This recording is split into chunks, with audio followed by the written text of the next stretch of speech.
고마우신 하나님, 오늘 하루도 주님을 의지하면서 승리하는 또 이런 삶이 되어지기를 원합니다. 주님이 주신 시간과 은사들을 지혜롭게 잘 활용할 수 있기를 원하고 무의미하고 무가치하게 보내지 않기를 원합니다. 분별할 수 있는 은혜를 주시고 주님의 마음을 잘 헤아려서 주님의 뜻 가운데 우리가 움직일 수 있도록 도와주시고 오늘도 우리가 부족하지만 주님의 거룩하신 뜻을 이루는데 쓰임받는 이런 인생들이 되게 하여 주시옵소서. 감사드리고 예수님의 이름으로 기도드립니다. 아멘. 오늘 주시는 말씀은 민수기 25장 11절입니다.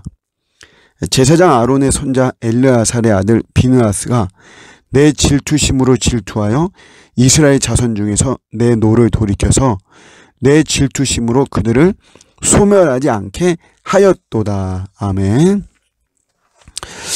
이스라엘 백성들이 모압 여인들과 음행하고 바울을 숭배하면서 하나님을 계속 기만하는 이런 모습들을 보이고 있고, 그런 속에서 사실 리더가 얼마나 중요합니까? 백성들이 잘못 가더라도 리더가 바른 모습을 보이면 회복되기가 수월하죠. 그런데 시므온 지파의 지도자인 시므리가 아주 뻔뻔하게도 참 이런 하나님의 진노가 임하는 이런 상황 속에서도 또 음행을 하는 미디안 여인과 음행을 하려고 장막으로 들어가는 이런 순간입니다. 그때 아론의 손자인 비느하스가 그를 처단하는 이런 사건을 이야기하면서 하나님의 속성에 대해서 질투한다라고 하는 표현을 쓰고 있습니다. 하나님은 질투하는 하나님이시다, 이런 거죠. 우리가 보통 질투라고 하는 것은 부정적인 의미로 사용되어지죠. 질투의 화신이다, 이렇게 이야기해요. 실제로 질투라고 하는 것은 우리에게 좋은 열매를 허락하진 않습니다. 질투하다 보면 결국 다 망하는 거죠. 특별히 질투하는 그 사람은 전혀 기쁨이 없어요. 행복이 없어요.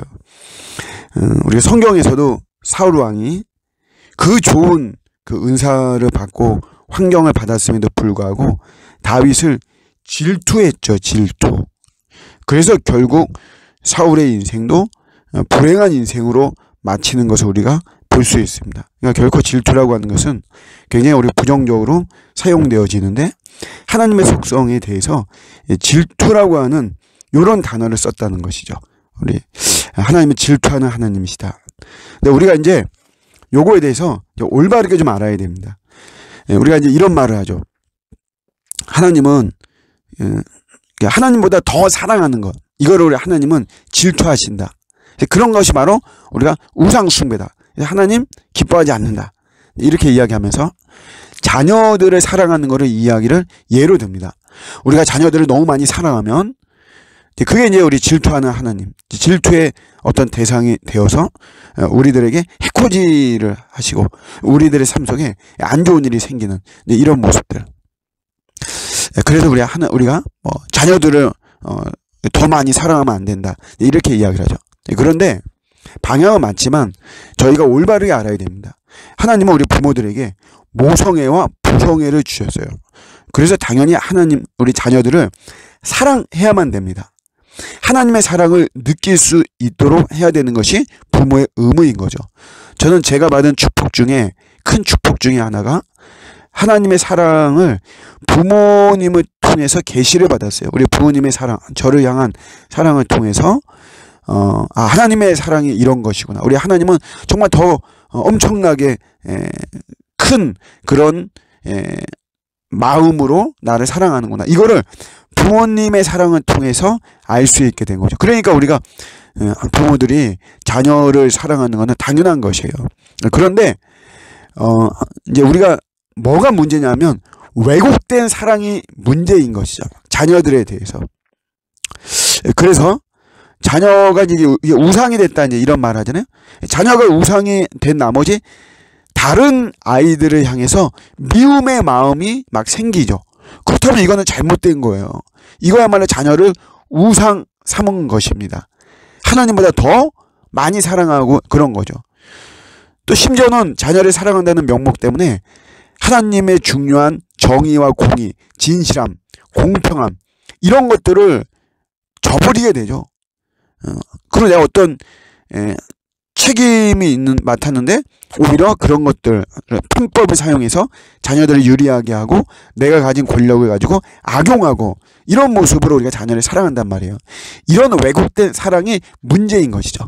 그런 사랑을 가지고 나올 때 하나님은 질투하는 하나님의 속성이 드러나는 것이에요. 그래서 하나님이 가만히 계시지 않죠. 그냥 우리가 자연스러운 우리의 본성의 발로 하나님이 우리에게 주신 부성의 모성애로 자녀를 사랑하는 이 자체를 가지고 이걸 가지고 이게 뭐 우리가 기울어질 수도 있죠. 자녀들에게. 그렇다고 해서 그것이 우리 질투하는 하나님이 질투하신다 이렇게 말하는 거는 너무 많이 나간 것이고 왜곡된 사랑을 가지고 제가 설명했던 그런 걸 가지고 우리가 행할 때 하나님은 질투하시는 이런 모습을 보여주고 있는 것입니다. 원래 진정한 사랑은 언제나 한 대상만 바라보는 거죠. 다른 것이 끼어드는 것을 결코 용납하지 않습니다. 예. 그만을 바라보게 하시고 그 곁에 두게 하시는 것이 그게 건전한 질투의 속성인 것이에요. 그만큼 하나님은 우리를 사랑하신다. 택한 백성을 사랑하신다. 나를 이렇게 사랑하시는 분이 계시다. 우리가 이걸 분명히 우리가 깨달으면서 오늘도 우리 같이 주님과 교제하면서 주님의 사랑을 같이 맛보고 우리도 주님을 향해서 표현하고 질투의 하나님을 올바르게 인식하는 저와 여러분들의 오늘 하루가 되시기를 주님의 이름으로 축복합니다. 아멘.